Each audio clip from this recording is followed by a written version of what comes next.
ରାତିରେ ଶୋଇବା ବେଳେ ଅନେକ ଲୋକ ଅନ୍ଧାରକୁ ଭୟ କରି ରାତିରେ ଲାଇଟ୍ ଜାଳି ଶୋଇଥାନ୍ତି। ଯଦି ଆପଣ ଏପରି କରୁଛନ୍ତି ତାହେଲେ ସାବଧାନ। ଏପରି କରିବା ଦ୍ୱାରା ଆପଣ ବଡ଼ ବଡ଼ ରୋଗର ଶିକାର ହୋଇପାରନ୍ତି। ହାର୍ଭାର୍ଡ ବିଶ୍ୱବିଦ୍ୟାଳୟର ଏକ ଗବେଷଣାରେ ରାତିରେ ଲାଇଟ୍ ଲଗାଇ ଶୋଇବା ଆଦୌ ଭଲ ନୁହେଁ ବୋଲି କୁହାଯାଇଛି। ବିଶ୍ୱବିଦ୍ୟାଳୟର ଗବେଷକମାନେ ଲୋକମାନଙ୍କ ଶୋଇବା ଉପରେ ଏକ ଗବେଷଣା କରିଥିଲେ। ଏହି ଗବେଷଣାରୁ ସାମ୍ନାକୁ ଆସିଲା ଯେ ରାତିରେ ଶୋଇବା ବେଳେ କୃତ୍ରିମ ଲାଇଟ୍ ଆଖି ଉପରେ ପଡ଼ିଲେ ଏହାଦ୍ୱାରା ହୃଦୟ ଓ ମସ୍ତିଷ୍କ ଉପରେ ପ୍ରଭାବ ପଡ଼ିଥାଏ।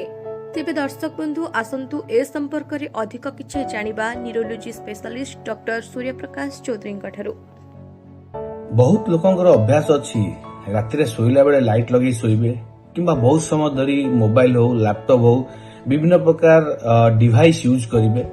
ତେଣୁ ଆମେ ଜାଣିବା ଦରକାର ଯଦି ଆମେ ଲାଇଟ୍ ଲଗେଇ ଶୋଉଛେ କିମ୍ବା ବହୁତ ସମୟ ଧରି ରାତିରେ ଶୋଇଲା ବେଳେ ମୋବାଇଲ ବ୍ୟବହାର କରୁଛେ ସେଥିରୁ ଯୋଉ ଆର୍ଟିଫିସିଆଲ ଲାଇଟ୍ ଆସୁଛି କିମ୍ବା ଯୋଉ ବ୍ଲୁ ଲାଇଟ୍ ଆସୁଛି ସେଇଟା ଆମ ଦେହରେ କଣ କଣ କ୍ଷତି କରିପାରେ, ଯୋଉଟାକି ଆମେ ସାଧାରଣତଃ କହୁଛେ ଯୋଉ ରିସର୍ଚ୍ଚ ହେଇଛି ବର୍ତ୍ତମାନ ହାର୍ଭାର୍ଡ ୟୁନିଭର୍ସିଟିରେ ଆର୍ଟିଫିସିଆଲ ଲାଇଟ୍ ଆଟ୍ ନାଇଟ୍ ଆଲାନକୁ ନେଇ ଗୋଟେ ଷ୍ଟଡି କରାଯାଇଛି ଯୋଉଥିରେ ଜଣା ପଡୁଛି ଯଦି ଆମେ ବହୁତ ସମୟ ଧରି ଲାଇଟ୍ ଲଗେଇବା ରାତିରେ ଶୋଇଲା ବେଳେ କିମ୍ବା ମୋବାଇଲ ଲ୍ୟାପଟପ୍ ୟୁଜ୍ କରିବା ତ ସେ ଲାଇଟ୍ ଆମ ଦେହରେ ଏମିତି କ୍ଷତି ପକାଇଥାଏ ଯୋଉଟାକି ଆମର ହାର୍ଟ ଏବଂ ବ୍ରେନ୍କୁ ବହୁତ ମାତ୍ରା ଆଫେକ୍ଟ କରିଥାଏ।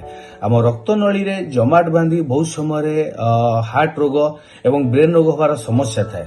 ବହୁତ ସମୟରେ ଷ୍ଟ୍ରେସ୍, ଡିପ୍ରେସନ, ଆଂଜାଇଟି ଏସବୁ ବିଭିନ୍ନ ପ୍ରକାର ମାନସିକ ରୋଗ ବାହାରିପାରେ। ଡାଇବେଟିସ୍, ବ୍ଲଡ୍ ପ୍ରେସର, ଓବେସିଟି ଏସବୁର ମାତ୍ରା ଅଧିକ ଦେଖାଦେଇପାରେ।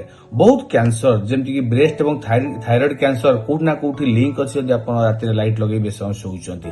ତେଣୁ କହିବାକୁ ଗଲେ ବହୁତ କିଛି ସିଷ୍ଟମ ଆମର ହାର୍ଟ ଏବଂ ବ୍ରେନ୍ ସହିତ diabetes, blood pressure, cholesterol, obesity, cancer ଏବଂ ବିଭିନ୍ନ ପ୍ରକାର ମାନସିକ ରୋଗ ହେଇପାରେ ଆମକୁ ଯଦି ଆମେ ବହୁତ ସମୟ ଲାଇଟ୍ ଲଗେଇ ଶୋଉଛେ। ତ କଣ ରହୁଛି ତା ମୂଳ କାରଣ? ପ୍ରଥମ ଜିନିଷ କହିବି ଯଦି ଆପଣ ଲାଇଟ୍ ଲଗେଇ ଶୋଉଛନ୍ତି ରାତିରେ ସାଧାରଣତଃ କଣ ହୁଏ ନା ସେଟା ଆମ ବ୍ରେନ୍ ଟାକୁ ଆକ୍ଟିଭ ରଖେ, ଆମ ଦେହର ମେଟାବଲିକ ରେଟ୍ ଟାକୁ ବଢାଏ। ଯେତେବେଳେ ବ୍ରେନ୍ ଟା ଆକ୍ଟିଭ ରହେ ତ ସର୍କୁଲେସନ ଟା ବଢିବାକୁ ଲାଗେ, ସେଇଟା ଇନଡାଇରେକ୍ଟଲି କୋଉଠି ନା କୋଉଠି ହାର୍ଟ ଉପରେ ପ୍ରେସର ପକାଏ। କାହିଁକିନା ଯୋଉ ସମୟରେ ହାର୍ଟକୁ ରେଷ୍ଟ ନେବା କଥା ସର୍କୁଲେସନ ବଢିବାକୁ ଯାଇ ହାର୍ଟ ବିଟ୍ ବଢେ ଏବଂ ଧୀରେ ଧୀରେ ବ୍ଲଡ୍ ପ୍ରେସର ବଢିବା ବି ଆରମ୍ଭ ହୁଏ ଯୋଉଟା ହାର୍ଟ ଉପରେ ପ୍ରେସର ପକାଏ। ଏବଂ ଯେତେବେଳେ ଲାଇଟ୍ ଲଗେଇ ଆପଣ ଶୋଉଛନ୍ତି ଅତ୍ୟଧିକ ମାତ୍ରାରେ ଷ୍ଟ୍ରେସ୍ ଆସେ ଯୋଉଟା କି ଆମ ବଡିରେ କୋଉଠି ନା କୋଉଠି ବିଭିନ୍ନ ପ୍ରକାର କ୍ରନିକ ଇନଫ୍ଲାମେସନ କିମ୍ବା ଇମ୍ୟୁନ ରେସ୍ପନ୍ସକୁ ବଢେଇ ଦିଏ। ଯଦି ଇନଫ୍ଲାମେସନ କ୍ରନିକ ଲାଗି ରହିବ ଦୀର୍ଘ ଦିନ ଧରି ଆପଣ ଲାଇଟ୍ ଲଗେଇ ଶୋଉଛନ୍ତି ତ ଧୀରେ ଧୀରେ କଣ ହବ ନା ଆମ ରକ୍ତନଳୀରେ ରକ୍ତ ଜମାଟ ବାନ୍ଧିବା ଆରମ୍ଭ ହବ, ଆଥେରୋସ୍କ୍ଲେରୋସିସ୍ ହବା ଆରମ୍ଭ ହବ ଯୋଉଟା କି ପରବର୍ତ୍ତୀ ସମୟରେ ହାର୍ଟ ଆଟାକ କିମ୍ବା ବ୍ରେନ୍ ଷ୍ଟ୍ରୋକ ମୁଖ୍ୟ କାରଣ ହେଇପାରେ। ଏବଂ ଜଣା ପଡୁଛି ଯଦି ଆପଣ ଲାଇଟ୍ ଲଗେଇ ଶୋଉଛନ୍ତି ଠିକ ସେ ଶୋଉନାହାନ୍ତି ତ କୋଉଠି ନା କୋଉଠି ବର୍ତ୍ତମାନ ସମୟରେ ହାର୍ଟ ଆଟାକ ଏବଂ ବ୍ରେନ୍ ଷ୍ଟ୍ରୋକ ସେଇଟା ମୁଖ୍ୟ କାରଣ। ଆଉ ଗୋଟେ ପଏଣ୍ଟ ରହୁଛି ଯଦି ଆପଣ ଲାଇଟ୍ ଲଗେଇ ଶୋଉଛନ୍ତି ବହୁତ ସମୟ ସାଧାରଣତଃ ଆମ ବଡିରେ କଣ ହୁଏ ନା ବାୟୋଲୋଜିକାଲ ଯୋଉ ସର୍କାଡିଆନ ରିଦିମ ଅଛି ଏଟା ଆମର ସ୍ଲିପ ଏବଂ ଆୱେକ୍ ପ୍ୟାଟର୍ନ ଅଛି ଏବଂ ଡେ ଆଉ ନାଇଟ୍ ପ୍ୟାଟର୍ନ ଅଛି ସେଇଟା ବହୁତ ମାତ୍ରାରେ ଡିଷ୍ଟର୍ବାନ୍ସ ହେଇଯାଏ। ରାତିରେ ଯୋଉ ସମୟରେ ଆମର ଗୋଟେ ମେଲାଟୋନିନ୍ ନାମକ ହରମୋନ ସିକ୍ରେସନ ହୁଏ ଆମର ବ୍ରେନ୍ ପିନିଆଲ ଗ୍ଲାଣ୍ଡରୁ ସେଇଟା ସାଧାରଣତଃ ଆମ ଶୋଇବାରେ ସାହାଯ୍ୟ କରିଥାଏ। ଯଦି ଆପଣ ଲାଇଟ୍ ଲଗେଇ ଶୋଉଛନ୍ତି ଯୋଉ ବ୍ଲୁ ଲାଇଟ୍ କିମ୍ବା ଆର୍ଟିଫିସିଆଲ ଲାଇଟ୍ କଣ ହୁଏ ନା ମେଲାଟୋନିନ୍ର ପ୍ରଡକ୍ସନ ଟାକୁ କମେଇ ଦିଏ, ବହୁତ ମାତ୍ରାରେ କମେଇ ଦିଏ।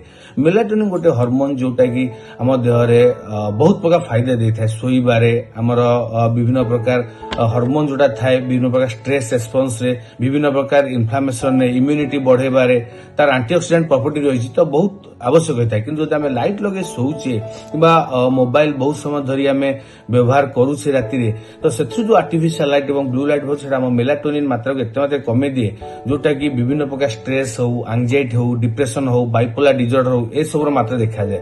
କ୍ରନିକ ଷ୍ଟ୍ରେସ୍ ଯଦି ରହିଲା ମେଲାଟୋନିନ୍ ପ୍ରଡକ୍ସନ କମିଲା ତ ସେଇଟା କୋଉଠି ନା କୋଉଠି ଆମ ଦେହରେ ଗୋଟେ ଇନଫ୍ଲାମେସନ ସିଷ୍ଟମ ଗୋଟେ ଜାରି କରି ରହିଲା ଯୋଉଟା କି ପରବର୍ତ୍ତୀ ସମୟରେ ବିଭିନ୍ନ ପ୍ରକାର ରକ୍ତନଳୀ ଜନିତ ସମସ୍ୟା, ହାର୍ଟ ଆଟାକ କଥା କୁହନ୍ତୁ, ବ୍ରେନ୍ ଷ୍ଟ୍ରୋକ କଥା କୁହନ୍ତୁ ଦେଖାଦିଏ।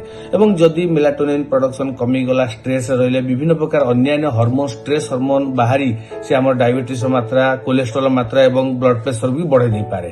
ତେଣୁ ଗୋଟିଏ ହଉଛି ଆମର କ୍ରନିକ ଇନଫ୍ଲାମେସନ ରହିକି କିମ୍ବା ହାର୍ଟ ଉପରେ ଚାପ ପଡିକି ରକ୍ତ सर्कुलेशन हाई माने बढ़ी जाइकी आम देहरे रोग बढ़ुचे और मेलाटोनिन प्रोडक्शन कमिया द्वारा आम बायोलोजिकल क्लॉक डिस्टर्बेंस होई तो विभिन्न प्रकार रोग देखा दउची।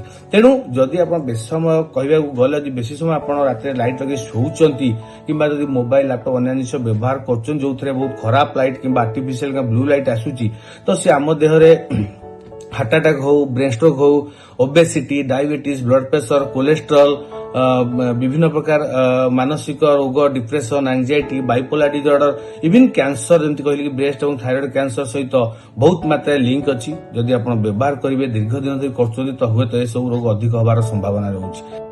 तेज दर्शक बंधु आपण डॉक्टर जानिले लाइट लगे शोइले आमको केउं भली भाबरे बड़ बड़ रोग होइथाय। आशा करूछि आज वीडियोटी आपण मानकु खूब सहाय्य करिवो।